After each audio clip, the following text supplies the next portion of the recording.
मां अमड़े असा सा कर अहवाल छो थी वञे तो माए मके मां अमड़े असा सा कर अहवाल बार मथे ते अब अखिन में बार मथे ते अब अखिन में हिय गुझिया कहिड़ी गाल छो थी वञे तो माए मके मां अमड़े असा सा कर अहवाल बार मथे ते अब अखिन में बार मथे ते अब अखिन में गुजिया केड़ी गाल छो थी वनी तो माई मके मां अबा असांजे शहर जे अंदर पैदा थियो वाहिड़ो पैगंबर अबा असांजे शहर जे अंदर पैदा थियो वाहिड़ो पैगंबर अबा असांजे शहर जे अंदर पैदा थियो वाहिड़ो पैगंबर दीन असांजे खे थो ॻाल्हाए दीन असांजे खे थो ॻाल्हाए पुत बि चवे थो नाहिन बहाल पुत बि चवे तो नाहिन बहाल छो थी वञे तो माए मके मां अमड़े असां सा कर अहवाल बार मथे ते अब अखिन में बार मथे ते अब अखिन में हिय गुजिया केड़ी गाल छो थी वञे तो माए मके मां कलमा पढ़ाए पाण मथा थो जन्नत ॾियारे पंहिंजे हथा तो कलमा पढ़ाए पाण मथा थो जन्नत ॾियारे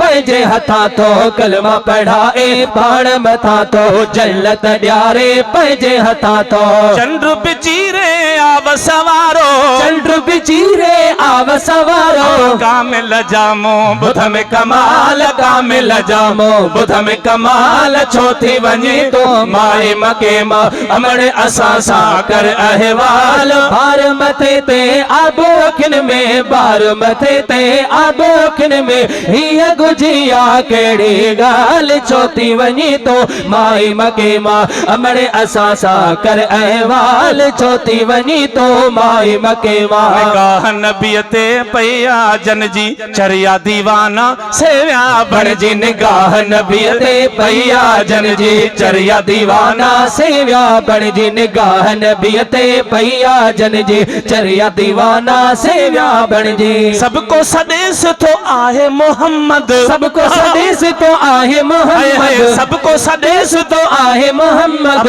कुफार ने लय बस आयो आहे काल काफर ने लय आयो आहे काल छो थी वञे तो माए मके मां अमड़े असां सा कर अहवाल बार मथे ते अब अखिन में बार मथे ते अब अखिन में हिय गुजिया केड़ी गाल छो थी वञे तो माए मके मां साईं हेॾा भला कुर्ब कया थई ज़ात पे दस ऐं नालो छा थई साईं भला हेॾा कुर्ब कया थई ज़ात पे दस ऐं नालो छा थई साईं भला हेॾा कुर्ब बि क्या थई ज़ात पे दस ऐं नालो छा थई उहो ई अमड़ मां अरबी आया उहो ई अमड़ मां अरबी आया जग में जंहिंजो ॿुधो थई जमाल जग में जंहिंजो ॿुधो थई जमाल जग में जंहिंजो ॿुधो थई जमाल छो थी वञे तो माए मके मां अमड़े असां सा कर अहवाल बार मथे ते अब अखिन में बार मथे ते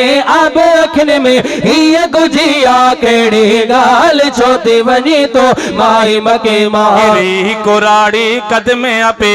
ला इलाह इल्लल्लाह चई कुराड़ी कदमे अपे ला इलाह इल्लल्लाह चई किरी कुराड़ी कदमे अपे ला इलाह इल्लल्लाह चई माफ़ कजो मुंहिंजा सुहिणा माफ़ कजो मुंहिंजा साईं आऊं त भुलियल हस कजाए को भाल आऊं त भुलियल हस कजाए को भाल छो थी वञे तो माए मके मां अमड़े असां सा कर अहवाल बार मथे ते अब अखिन में बार मथे ते अब अखिन में हिय गुजिया केड़ी गाल छो थी वञे तो माए मके मां कॾहिं त दुश्मन कॾहिं त गोली सफ़र कयस कीअं साईं सोली कॾहिं त दुश्मन कॾहिं त गोली सफ़र कयस कीअं साईं सोली कॾहिं त दुश्मन कॾहिं त गोली सफ़र कयस कीअं साईं सोली तोड़े तगर तकलीफ़ सहन तबे तोड़े तगर तकलीफ़ सहन पर पाण पेरी प्या लहंदा वसार पाण पेरी प्या लहंदा वसार छो थी वञे तो माई मके मां।